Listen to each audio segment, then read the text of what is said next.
I've interviewed the top black business minds from all over the world, and the only commonality in their responses was one. That is, what to study if you are a black entrepreneur, creator, or leader. Why? Because our pathway to success is different. We have roadblocks that not everyone has.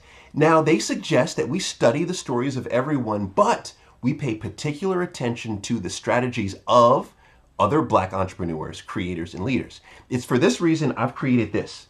These are the top 7 must-reads if you are a black entrepreneur, creator, or leader. Now, if you're not black, but you produce products and services for black people, I still want you to read this. Why? 1, out of respect, but 2, it'll better help you to strategize your business. Pay attention to this video series, very important. The top 7 must-reads if you are a black entrepreneur, creator, or leader. Okay, first up on the list is The Negro in Business by W.E.B. Du Bois, not to be confused by the other Negro in Business by Booker T. Washington, which is a great book.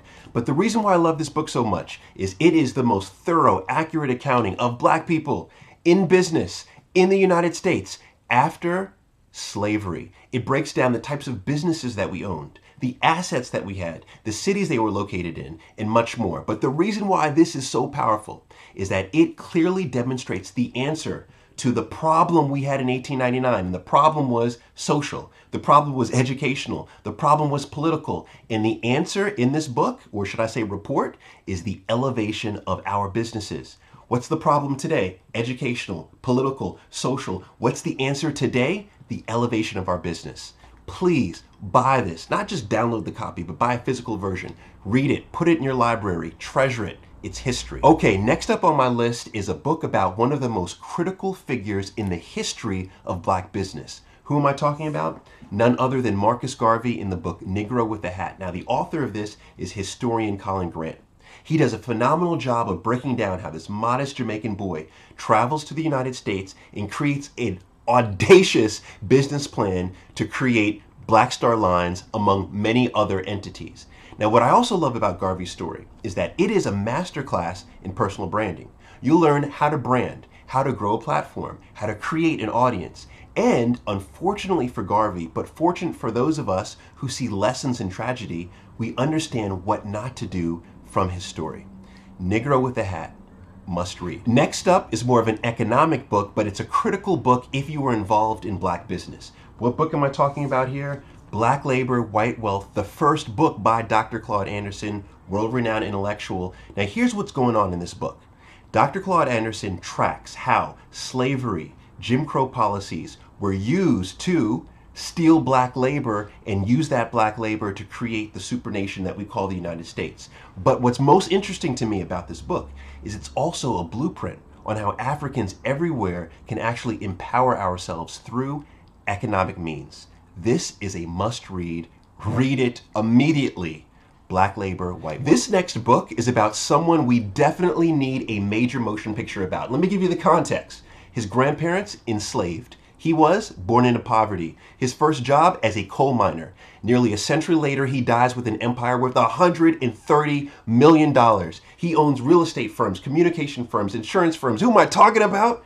A.G. Gaston. His nieces, and I think his grandniece, Carol Jenkins, Elizabeth Hines, they break down the most exquisite story. What I love so much about this is that you get a chance to see him build his business, but from the cradle of the civil rights movement. So you get a different POV on civil rights. My favorite quote of the book, he says, simply, "What I did, any man or woman can do, with willpower, determination, and a plan."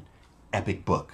Bye. When it comes to black business, there's no writer more prolific than Dennis Kimbrough. I've interviewed him, I've read all of his books, and I've had a very hard time trying to decide which one of his books to put in this list because all of his books are that good.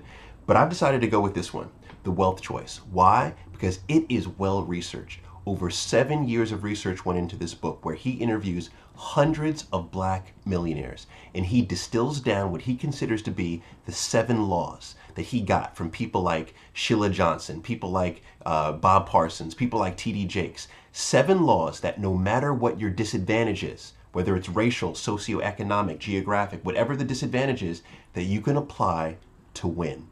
Dennis Kimbrough did it again with this book, The Wealth Choice. This is a must read. The next book I just don't have enough words for it. It is the most inspirational book I've ever read. It is the best business book I've ever read. It is actually the first book I ever read cover to cover when I was 18 years old. What book am I talking about? If you know me, you know this book. Why Should White Guys Have All the Fun by Reginald Lewis, the GOAT.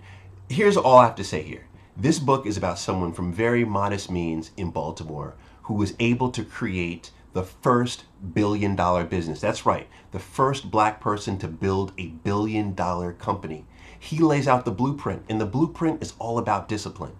If you need a strategy, if you already have the intellect, but you need a strategy to execute, read this book. It'll get you to the promised land. Last book may be a surprise to some folks. What is it? Outliers by Malcolm Gladwell. Now, why is this a surprise to some folks? Well, some people don't realize Malcolm Gladwell is actually black. He's actually Jamaican. Shout out to J.A. But what I love most about this book is not that he talks about black people throughout the book per se, but what he does is, first, his sensitivities are in the right place, but secondly is he does a good job of integrating the stories of black people through this narrative. Also, a lot of the concepts that we talk about now in terms of business success and pop culture, like the 10,000 hour rule, Malcolm Gladwell unveils in his research in this book. My favorite story or my favorite chapter is the Jamaican story, of course, which is in the epilogue. If you want a new look at how to get to success, right? The new formula for what success really means to not just get there, but what does it look like? This is the book for you.